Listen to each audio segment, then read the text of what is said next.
देखो यहाँ तक क्या रहेगा, सिविल सेवा का जनक लॉर्ड कॉर्नवालिस को कहा जाता है। इंपोर्टेंट क्वेश्चन है, कभी भी किसी भी पेपर में पहले पूछा गया है और आगे भी पूछा जा सकता है। सिविल सेवा का जनक किसे कहा जाता है? 4 ऑप्शन मिलेंगे, एक में ये होगा, लॉर्ड कॉर्नवालिस। ठीक है, इसने बहुत प्रयास किए, बहुत सुधार किए सिविल सेवा में, इसलिए इसको इसका जनक कहा गया। जनक का मतलब है जो उस काम की शुरुआत करता है। जनक यानी कि पिता यानी कि फादर। सिविल सेवा दिवस कब मनाया जाता है? 21 अप्रैल को। इसका कारण क्या है?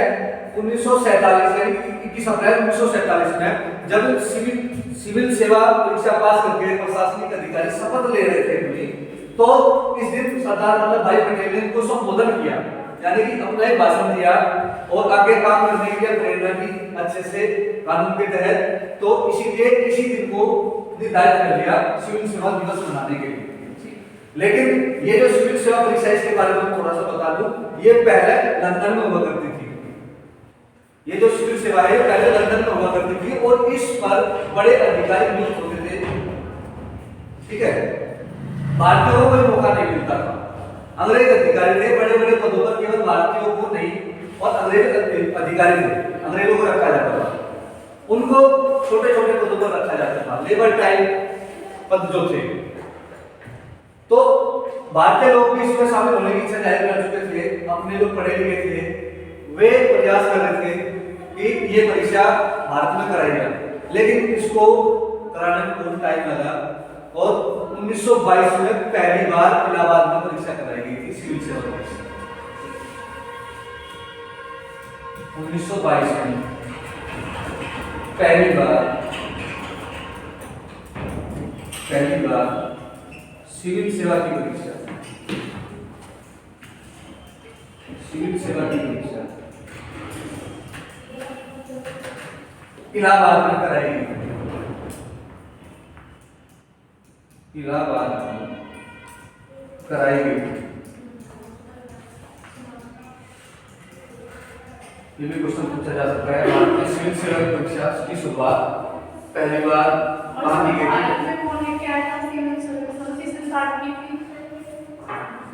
Lord Cornwallis. ठीक है, तो यहाँ से ये भी क्वेश्चन पूछा जा सकता है, ये भी क्वेश्चन पूछा जा सकता है। ठीक है, तो इसके आगे बढ़ो।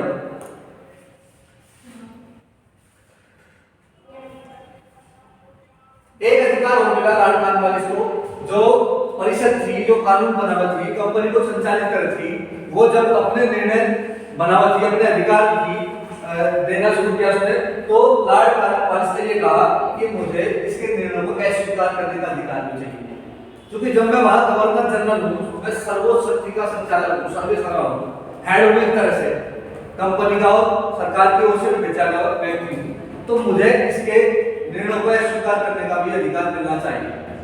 ये नहीं कि मुझे जबरदस्ती थोप दिए गए निर्णय परिषद के और मुझे उनको मानना होगा, तो मुझे अस्वीकार करने का अधिकार भी मिलना चाहिए, यानी कि वीटो शक्ति, जो राष्ट्रपति की वीटो शक्ति है, वीटो का मना करने का अधिकार, वीटो का मतलब मना करने का अधिकार। ठीक है, तो परिषद के बनाए गए कानून को, बनाए गए कानूनों को लॉर्ड कॉर्नवालिस को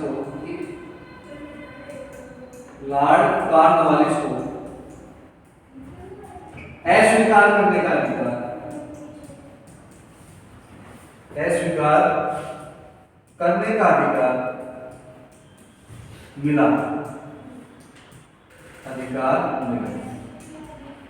अर्थात वीटो शक्ति जो आप राष्ट्रपति की पढ़ोगे, वो वीटो शक्ति की प्रेरणा यहीं से ली गई। राष्ट्रपति की जो वीटो शक्ति है आर्टिकल 111 में, वो किसी भी निर्णय को अस्वीकार कर सकता है। 1942 में तो उसको मना कर दिया गया था, लेकिन 1944 में उसको एक बार अस्वीकार करने का अधिकार दे दिया गया था। तो राष्ट्रपति किसी भी बनाए गए निर्णय को एक बार वापस भेज सकता है, वो उसका अधिकार है। ठीक है, तो ये जो शक्ति दी गई राष्ट्रपति को यही से दी गई, इसी से प्रेरित होकर दी गई। ठीक है, तो ये था आपका 1780 का अधिनियम।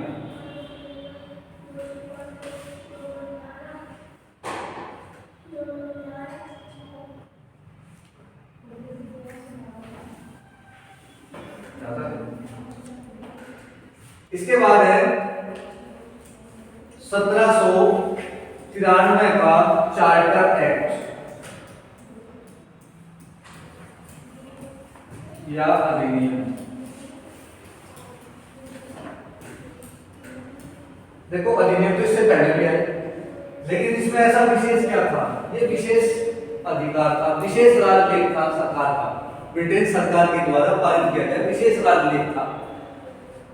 चार चार्टर एक्ट आए, चार में से जो पहला चार्टर एक्ट था वो ये था, ठीक है, चार्टर श्रृंखला का पहला एक्ट, चार्टर श्रृंखला का पहला एक्ट, चार्टर श्रृंखला का पहला एक्ट।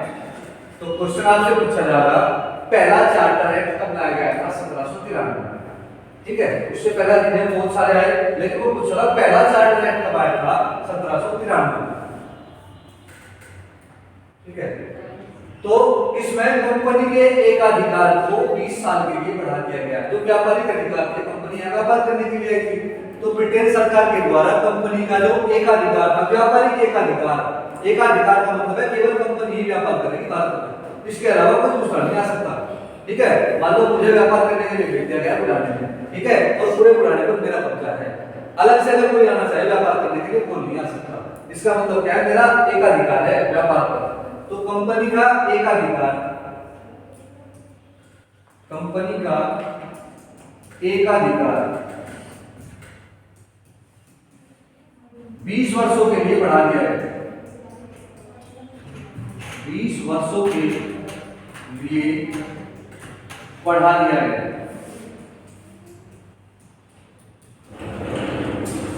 20 वर्षों के लिए बढ़ा दिया गया।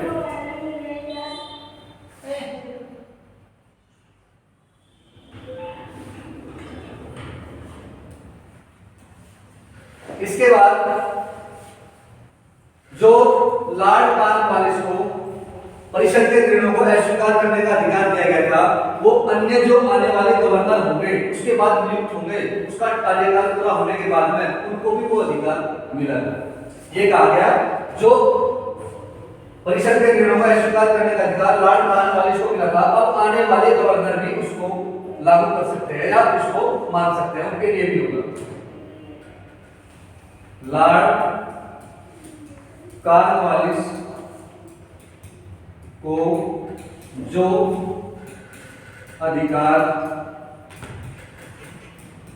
परिषद के निर्णयों को अस्वीकार करने का मिला था, परिषद के निर्णयों को अस्वीकार करने का मिला था, अस्वीकार करने का मिला था,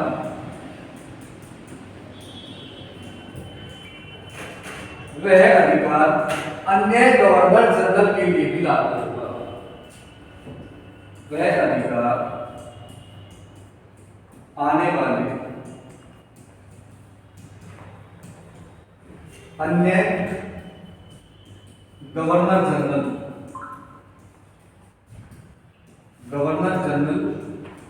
के लिए भी लागू होगा।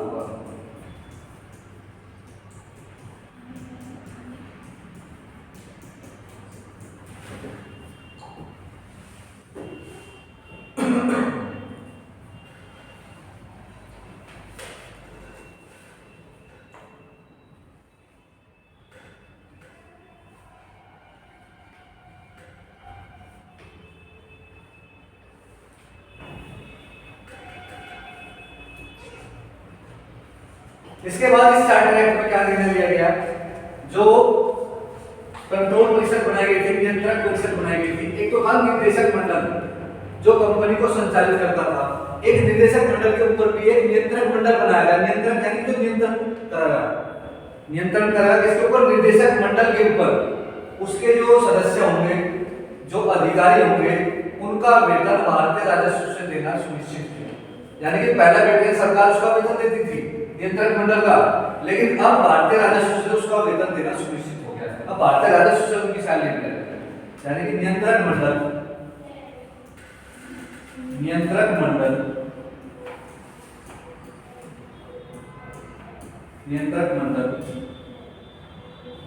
के सदस्य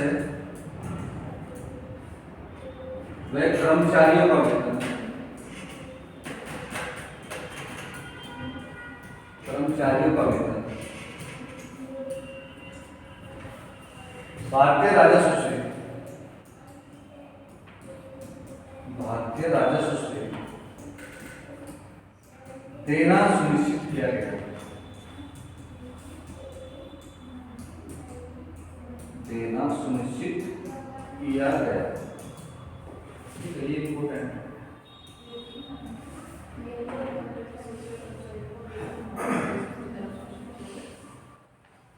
एक अधिकार, केवल कंपनी का ही अधिकार है।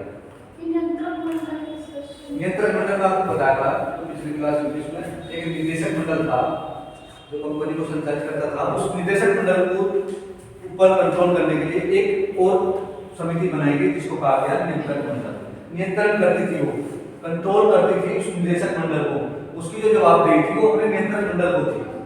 ठीक है, जैसे कोई टीम बना दी उसके ऊपर एक अधिकारी नियुक्त कर दिया, एक टीम और बना दी गई, उसको बोला गया नियंत्रण मंडल। ठीक है, तो ये आप पढ़ रहे 1793 में चार्टर एक्ट।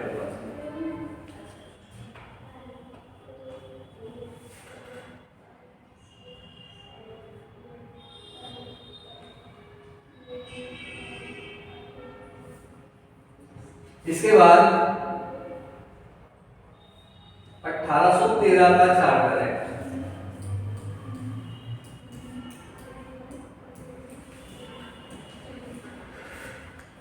1813 का चार्टर एक्ट। जब भी आपसे चार्टर एक्ट पहला, दूसरा, तीसरा, चौथा पूछा जाए तो 1793 का पहला याद कर लो, उसमें 20 साल जोड़ दो, अगले वाला 20 साल बाद आएगा, फिर 20 साल जोड़ दो, अगले वाला 20 साल बाद आएगा, फिर 20 साल जोड़ दो, अगले वाला 20 साल बाद आएगा, यानी कि 4 चार्टर एक्ट।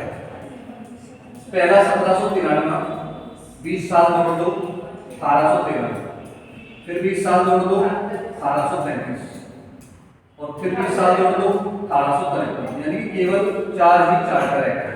तो पहले वाला याद रखो, 20-20 साल जोड़ देते थे। तो 1813 का चार्टर एक्ट, इस चार्टर एक्ट में क्या कहा गया? इस चार्टर एक्ट में ये कहा गया जो कंपनी का एकाधिकार था अब वो समाप्त कर दी है ब्रिटेन सरकार। कंपनी का एकाधिकार समाप्त कर दिया गया, अर्थात अन्य ब्रिटेन वासियों के लिए भी भारत में व्यापार के अधिकार होते हैं। तो कोई भी आ सकता है, अदर कंपनी भी आ सकती है भारत में व्यापार करने के लिए, कोई सिंगल व्यक्ति भी भारत में व्यापार कर सकता है। तो इस चार्टर एक्ट में क्या था? इस चार्टर एक्ट में, इस चार्टर के द्वारा कंपनी का व्यापारिक एकाधिकार, व्यापारिक एकाधिकार समाप्त कर दिया गया,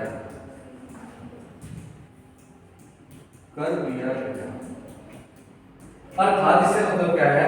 अन्य ब्रिटेन वासियों के लिए भी व्यापार के अधिकार देती है, अर्थात अन्य ब्रिटेन वासियों को भी, अन्य ब्रिटेन वासियों को भी, अब उसमें कोई व्यक्ति भी हो सकता है, कोई कंपनी भी हो सकती है, कोई भी ब्रिटेन का हो सकता है, तो अन्य ब्रिटेन वासियों को भारत में व्यापार करने का अधिकार देती है।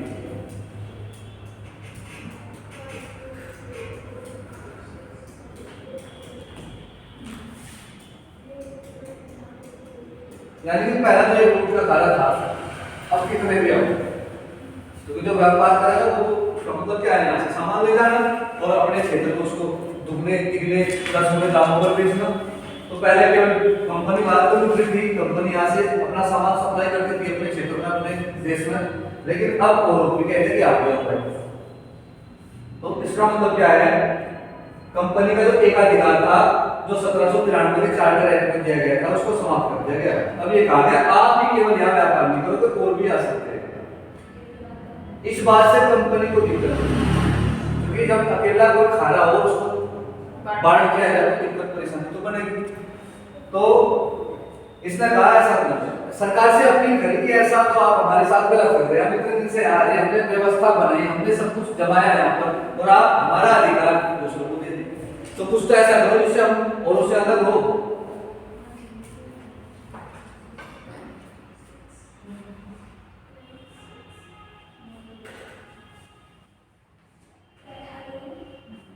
तो सरकार ने भी एक बात कही, ठीक है हम आपको कुछ अधिकार दे रहे हैं, भारत में चाय का व्यापार केवल आप ही करो।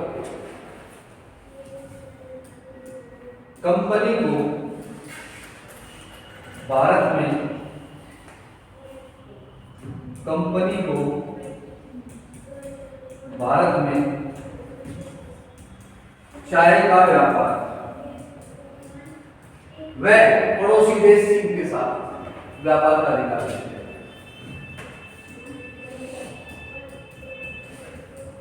पड़ोसी देश चीन के साथ, चीन के साथ व्यापार का अधिकार दे दिया गया। चलो ठीक है, जब आप रिक्वेस्ट कर रहे हो हम आपको यह अधिकार आपको देते हैं, इसमें कोई दूसरा सवाल नहीं है। चीन के साथ व्यापार आप करोगे और चाय का जो व्यापार है वो केवल आप ही करोगे, अन्य जो व्यापार है उसको कोई भी करेगा। इसके बाद क्या हुआ? इसके बाद एक निर्णय हो लिया गया, ब्रिटिश क्षेत्रों में 1 लाख रुपए शिक्षा पर वार्षिक खर्च करने की अनुमति दी गई। ये भी तो है, ठीक है। ब्रिटिश क्षेत्रों में, ब्रिटिश क्षेत्रों में शिक्षा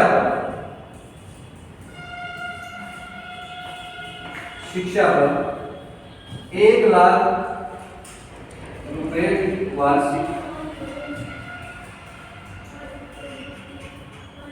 खर्च करने का निर्णय लिया गया।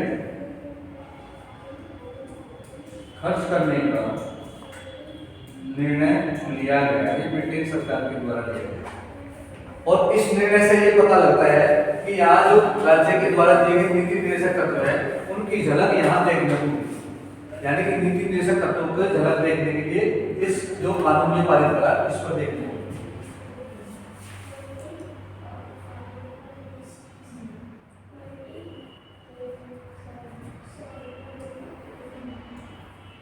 इस निर्णय से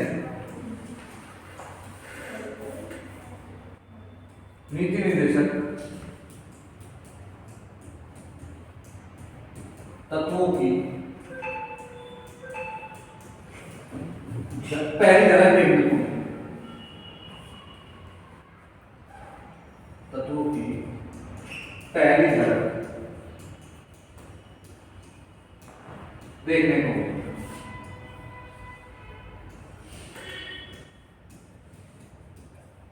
देखने को मिली।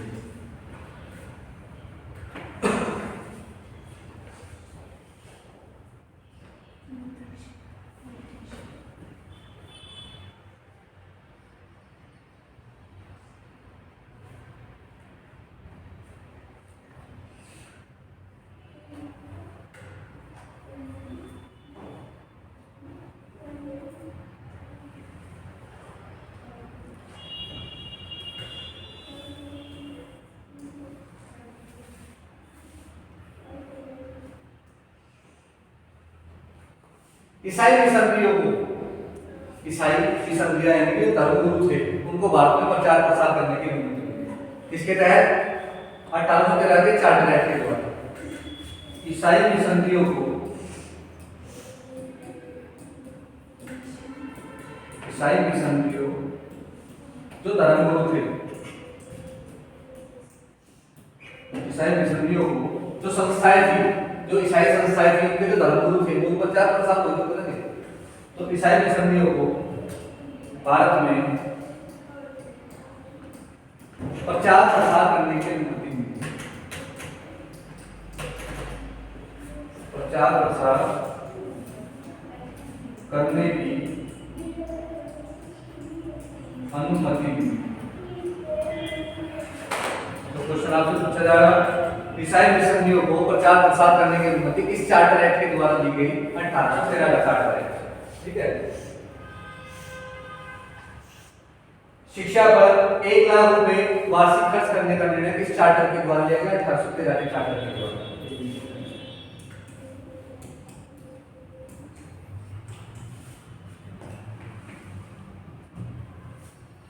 एक निर्णय हो लिया गया स्थानीय निकायों द्वारा यानी कि स्थानीय सरकारों द्वारा कुछ विषयों पर, कुछ वस्तुओं पर टैक्स या कर लगाने की छूट दी गई, अनुमति दी गई। जैसे नगर पालिका है आज के टाइम में, जिला पंचायत है, तो वे स्थानीय टैक्स लगा सकते हैं, स्थानीय कर लगा सकते हैं। स्थानीय निकायों द्वारा या स्थानीय सरकारीय निकाय द्वारा कुछ वस्तुओं पर या विषयों पर टैक्स लगाने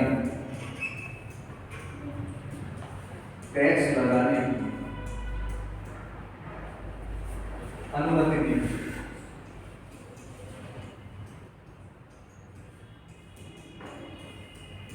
टैक्स लगाने की अनुमति दी। इसका मतलब ये है जो स्थानीय टैक्स लगे, ठीक है, मान लो यहाँ 3,000 लगेगा तो उसका जो टैक्स लिया जाए उसकी पर्ची काटी जाए, स्थानीय निकाय नगर पालिका नगर क्षेत्र जो है वो लगा देगा उसमें। कहीं भी कोई जगह नोट करवा दी जाती है ये लगा ये पूरा, ठीक है, तो उसका इस तरह के जो टैक्स लगाएगा उनकी पर्ची काटी जाए, दुकान वालों की रसीद काटी जाए, बेचने वाले की, तो ये इस तरह के जो टैक्स है वो लगाएंगे, ठीक है। अभी से थोड़ा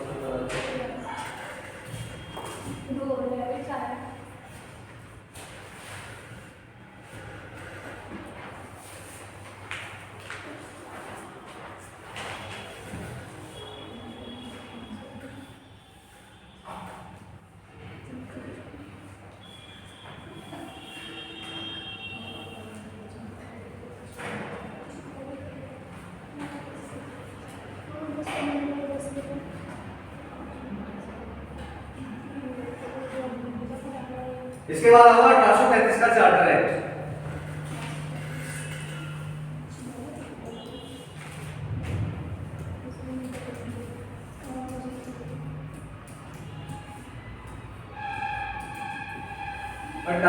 का चार्टर एक्ट है। यह चार्टर श्रृंखला का तीसरा अधिनियम, तीसरा एक्ट है। यह है चार्टर श्रृंखला का तीसरा एक्ट है।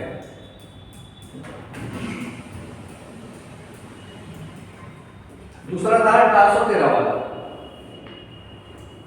इसमें कंपनी के व्यापारिक वाणिज्यिक अधिकार को समाप्त कर दिया गया। सरकार के द्वारा ये ऑर्डर पारित कर दिया कि अब कंपनी यहाँ व्यापार नहीं करेगी। वो काफी दिनों के व्यापार करते हुए कंपनी को अब अन्य लोग यहाँ व्यापार करेंगे, जो अन्य कंपनियां भेजी गई है उनको व्यापार करने की छूट है। आप केवल प्रशासन देखोगे, जिम्मेदारी जो काम है, जिम्मेदारी का जो काम है वो देखना है। तो कंपनी का वाणिज्यिक या व्यापारिक अधिकार समाप्त कर दिया गया। कंपनी शुरुआत कंपनी बनकर आई थी व्यापार करने की, ठीक है। तो कंपनी बनाई गई थी जॉन कंपनी शुरुआत में, तो ये वो कंपनी थी जो बाद में चल करके ईस्ट इंडिया कंपनी बन गई, ठीक है। तो कंपनी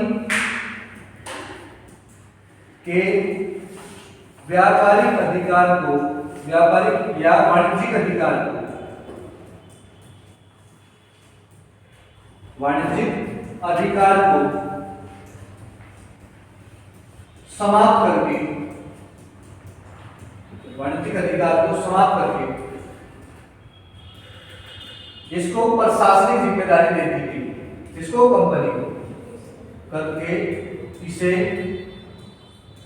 प्रशासनिक जिम्मेदारी दे दी गई।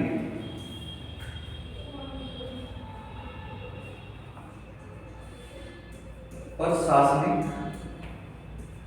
जिम्मेदारी दे दी गई।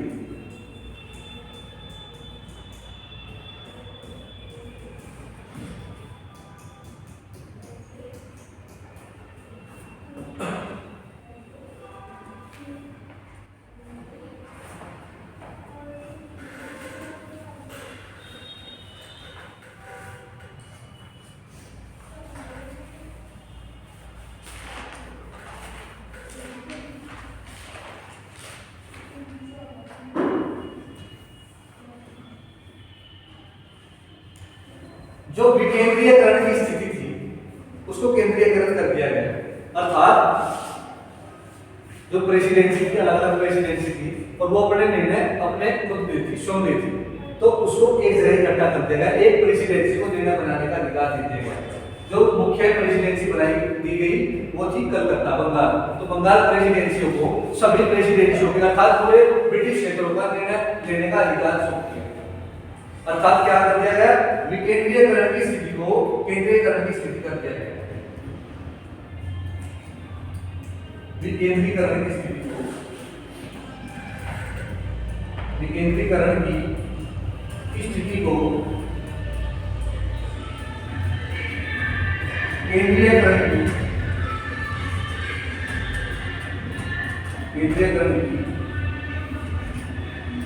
की स्थिति कर दिया गया।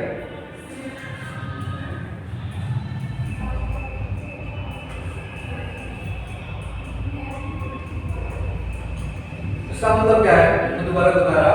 पहले क्या था, हर एक प्रेसिडेंसी को, हर एक क्षेत्र को अपने निर्णय लेने का अधिकार था। ठीक है, आप अपने अधिकार ले सकते हो, आप अपने अधिकार ले सकते हो, आप मतलब अपने निर्णय ले सकते हो, आप अपने निर्णय ले सकते हो, लेकिन आप सबके निर्णय लेने की जिम्मेदारी किसी एक को दे दी जाती है। तो उसको कहा गया केंद्रीयकरण। अर्थात एक ही व्यक्ति, एक ही प्रेसिडेंसी, एक ही क्षेत्र, एक ही संस्था कानून बना। तो इसके तहत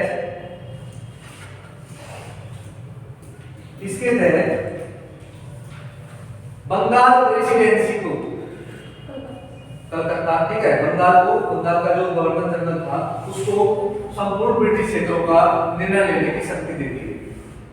अर्थात इसके तहत कलकत्ता, बंगाल में कलकत्ता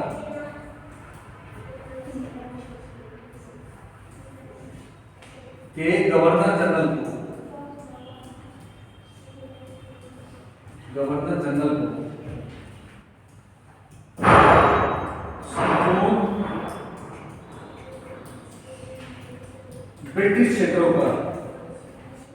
संपूर्ण ब्रिटिश क्षेत्रों के निर्णय लेने की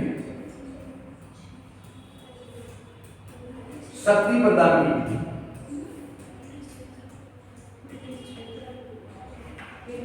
ब्रिटिश क्षेत्रों के निर्णय लेने की शक्ति प्रदान की।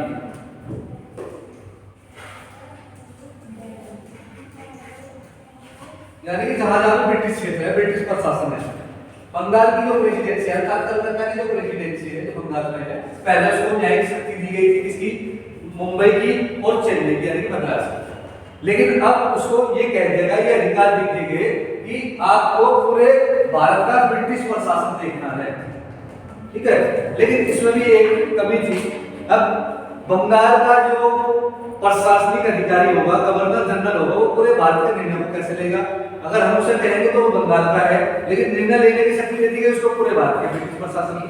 तो अब यहाँ उसको क्या कहा गया, अब यहाँ बंगाल का जो गवर्नर जनरल है उसको पूरे भारत का गवर्नर जनरल कहा गया।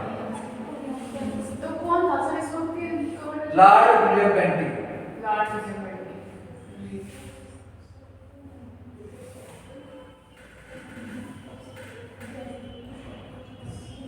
बंगाल के गवर्नर जनरल को, बंगाल के गवर्नर जनरल को अब पूरे भारत का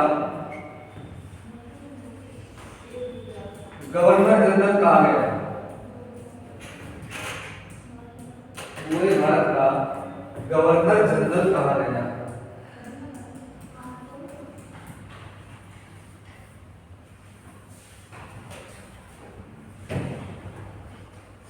बंगाल के गवर्नर जनरल को पूरे भारत का गवर्नर जनरल कहा गया। तो बंगाल का गवर्नर जनरल कौन था? Lord William Bentinck. लेकिन अब वो बंगाल का था, तो बंगाल का गवर्नर जनरल अंतिम होगा, क्योंकि उसके बाद उस गवर्नर जनरल का पद हटाया और उसको चयन कर दिया पूरे भारत का गवर्नर जनरल। तो अब वो जो लॉर्ड विलियम बेंटिक था वो अंतिम गवर्नर जनरल था किसका? बंगाल का। लेकिन पहला गवर्नर जनरल किसका बना था? भारत का। तो जो बंगाल का अंतिम गवर्नर जनरल है, अब वो भारत का प्रथम गवर्नर जनरल होगा। लॉर्ड ठीक है, lord William Bentinck. Okay sir. Lord William Bentinck Bengal का अंतिम गवर्नर जनरल था। इसे भारत का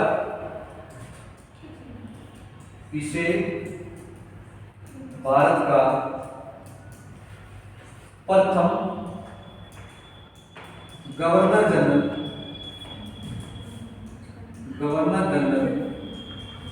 बनाया गया। अब यहाँ से कंफ्यूजन नहीं रहने का, क्योंकि जो वो गवर्नर जनरल था वो बंगाल का था, और बंगाल का गवर्नर जनरल पूरे भारत का गवर्नर जनरल बना दिया गया, तो इसलिए अब बंगाल का तो खत्म होने का हाँ वो अंतिम हो गया, वो भारत का हो गया पहले।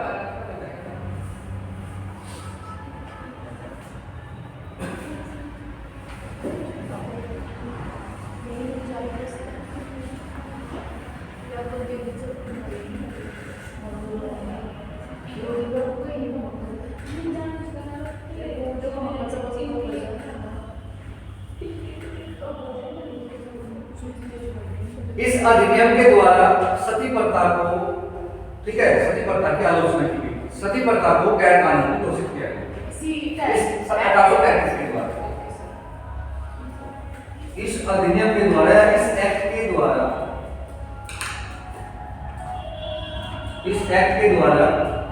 सती प्रथा को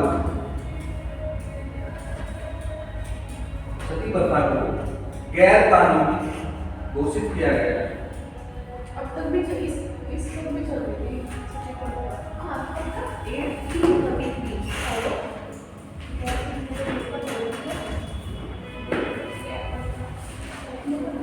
इस अधिनियम के द्वारा एक विधि विशेषज्ञ का पद भी बनाया गया और उस पर लॉर्ड मैकाले की नियुक्ति की गई। इस अधिनियम के द्वारा या इस एक्ट के द्वारा,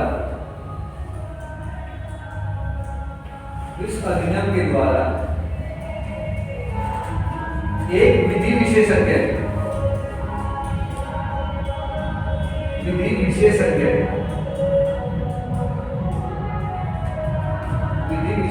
का पद सर्जित किया गया, बनाया गया। सर्जन यानी कि निर्माण करना, यानी कि बनाना, तो विधि विशेषज्ञ का पद सर्जित किया गया, अर्थात पद बनाया गया। और उस पर किसकी नियुक्ति करी? Lord Macaulay. इस पद पर लॉर्ड मैकाले की नियुक्ति की गई। लॉर्ड मैकाले की नियुक्ति की गई।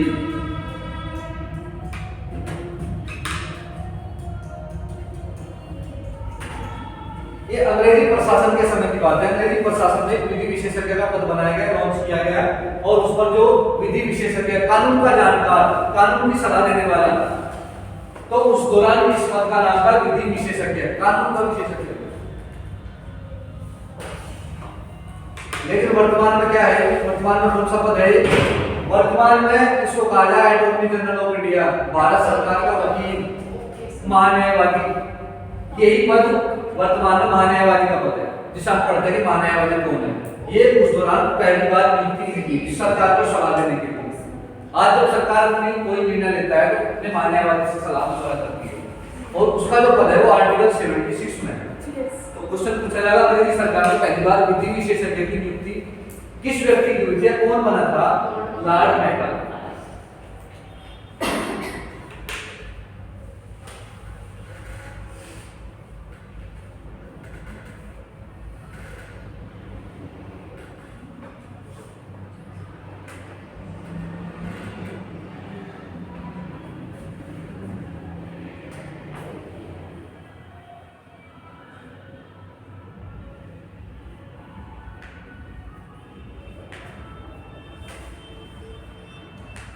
इस अधिनियम के द्वारा प्रशासनिक कार्यों में प्रशासनिक पदों पर भारतीयों की नियुक्ति करने का प्रावधान किया गया है। अर्थात भारत के लोग भी अंग्रेजी प्रशासन जो चला हुआ है, अंग्रेजी कंपनियों के जो प्रशासनिक पद है उन पर नियुक्त हो सकते हैं। जैसे क्लर्क के पद हो गए, जैसे बाबू के पद हो गए, हेड क्लर्क के पद हो गए, इन पदों पर भारतीयों की नियुक्ति करने का प्रावधान किया गया है।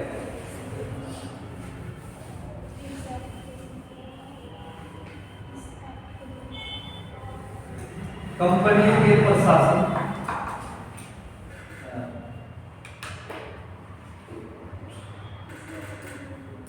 कंपनी के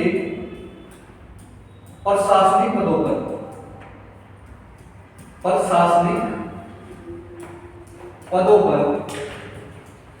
भारतीयों की नियुक्ति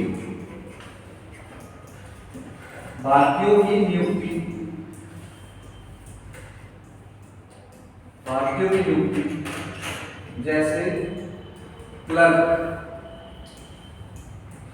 हेड क्लर्क,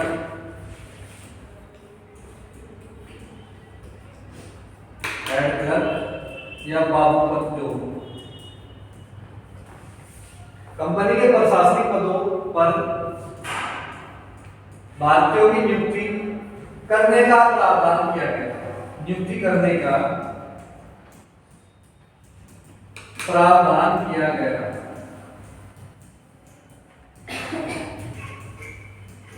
तो क्वेश्चन आपसे पूछेगा, पहली बार भारतीयों की प्रशासनिक पदों पर नियुक्ति किस अधिनियम के द्वारा की गई या ऐसा कानून कब लाया गया? तो 1833 का चार्टर है। तो इससे पहले भारतीयों की नियुक्ति करने का प्रावधान नहीं था, सभी पदों पर केवल अंग्रेज अधिकारी नियुक्त थे, ठीक है। लेकिन उन्होंने अंग्रेजों ने दिमाग लगाया, सोचा कि भारतीयों की आवश्यकता भी पड़ेगी, तो पहले तो छोटे छोटे पद दे दिए, जैसे क्लर्क का पद हो गया, बाबू का पद हो गया, हेड क्लर्क का पद हो गया, इन पदों पर नियुक्ति का प्रावधान करते हैं, ठीक है। अभी बड़े पदों पर इनकी कोई चर्चा नहीं हुई, लेकिन इसी अधिनियम के द्वारा विचार किया गया, हम अगर भारतीयों पर शासन करना चाहे तो किसी भारतीय को अपनी टीम में शामिल करना जरूरी है, क्योंकि वो हमारी बात सुनेगा और उसके अंदर जो भारतीय काम करेंगे वे उनकी बात सुनेंगे। तो कहीं ना कहीं उसको लुभावने पदों का या लुभावने पैसे का, ज्यादा पैसे का, ऐसा उसको प्रलोभन या कोई ऐसा लालच दे दिया जाए ताकि वो भारतीयों को कंट्रोल कर ले। तो इसलिए सिविल सेवा में ओपन चैलेंज, खुली परीक्षा कराने के लिए, खुली परीक्षा में शामिल होने के लिए भारतीयों की नियुक्ति का प्रावधान लाया गया। लेकिन हुआ क्या, निर्देशक मंडल जो था, जो पहले कंपनी को संचालित करने के लिए बताया था आपको, निर्देशक मंडल का गठन किया गया था, वो कंपनी को संचालित करता था और उसके ऊपर एक नियंत्रक मंडल बनाया गया था। तो निर्देशक मंडल ने विरोध कर दिया। विरोध क्यों करा? क्योंकि निर्देशक मंडल जिस व्यक्ति को पद पर करना चाहे उसको रखता था बिना परीक्षा के, तो जिस व्यक्ति को रखना चाहे उसको रखता था अपनी इच्छा से। अब जब परीक्षा आयोजित होगी तो उसमें भारतीय भी शामिल होंगे, अंग्रेज भी शामिल होंगे, निर्देशक मंडल की इच्छा के अनुसार कोई शामिल नहीं होगा। तो उसका विरोध होने के कारण ये फैसला रद्द करना पड़ा और ये अगले 1853 का जो चार्टर एक्ट होगा उसमें ये शामिल होगा, यानी कि भारतीयों को भी सिविल सेवा में शामिल होने का मौका मिला। बड़े पदों पर, प्रशासनिक पदों पर जो अधिकारी रैंक के जो पद, लेकिन उस पर सिविल सेवा पहले ब्रिटेन में लंदन में आयोजित होगी, लंदन में सभी भारतीयों को जाना होगा, लेकिन उसमें अंग्रेज क्या करेंगे, अंग्रेज ऐसा करेंगे जिससे भारतीय शामिल न हो। उसके लिए क्या करेंगे, अंग्रेज, भारतीय इतने पढ़े लिखे तो है नहीं, अगर पढ़े लिखे भी है वो अंग्रेजी सीख, बाकी भी नहीं है, तो अंग्रेजी तो अंग्रेजों की भाषा थी, तो भारतीय केवल हिंदी भाषी है, हिंदी को ज्यादा वर्गीकृत थे। तो उस पद पर अगर कोई भारतीय बैठता भी है तो अंग्रेजी होने के चलते उससे वंचित रहते, तो इसलिए वे ज्यादा उसमें शामिल नहीं हो सकते। लेकिन एक तरह से भारतीयों को ये भी कह दिया कि हम आपको अधिकारी बनाना चाह रहे हैं, और ये भी कह दिया उनके लिए प्रावधान, मतलब एक तरह से अड़चन भी पैदा कर दी, क्योंकि पेपर जो होगा वो इंग्लिश में बनेगा और इंग्लिश भारतीयों की वैसे भी कमजोर है। दूसरा, लंदन में परीक्षा आयोजित होगी, हमेशा लंदन में ही जाना पड़ेगा परीक्षा देने के लिए, तो इस पर विचार विमर्श करा गया, भारतीयों के द्वारा अपील करी गई। तो यहाँ कुछ ऐसे अधिकारी होंगे जो वे यहाँ प्रयास करेंगे, भारतीय भी इसमें शामिल है। तो आगे चलकर फिर 1922 में सिविल सेवा परीक्षा इलाहाबाद में पहली बार आयोजित, ठीक है। उसमें फिर ये क्या करेंगे, ये आयु का प्रावधान भी करेंगे, क्योंकि भारतीय क्या है, 12वीं करने के बाद ऐसे ही घूमते रहे, 12वीं कर ली और ऐसे ही घूमते रहे, उनको सालों साल तो ऐसे ही सोचने में लग जाए कि हमें करना क्या है, उनको सालों साल तो ऐसे ही सोचने में लग जाए। आजकल तो फिर भी थोड़ा सा एक्टिव है पढ़ने वाले, लेकिन पहले क्या था, उस दौरान 3-4 साल ऐसे ही गुजरते थे 12th करने के बाद। उसके बाद सोचा करते जब भी 21 साल की एज होती थी कि अब कुछ कर लो, ठीक है, तो उन्होंने एज का प्रावधान भी रखे थे, क्योंकि जब तक ये भारतीय एक्टिव होंगे परीक्षा देने के लिए तब तक उसकी एज निकल जाती। मान लो 18 से 21 साल की एज रख ली, 21 साल का तो यार जागता है, पढ़ने के लिए सोच विचार करे क्या करना है। आजकल तो फिर भी एक्टिव है थोड़ा सा, पहले सोच ले क्या करना है, तो एज प्रावधान तो कई फैक्टर भी होंगे जो विरोध करेंगे, मतलब उनको शामिल होने से रोकने के लिए, और ये भी कहा जाए कि हम आपके लिए सिविल सेवा परीक्षा करते हैं, ठीक है। तो ये आपका 1833 तक पहुंच गया, इसके बाद में 1853 का चला और आगे जो भी होगा वो चला, ठीक है।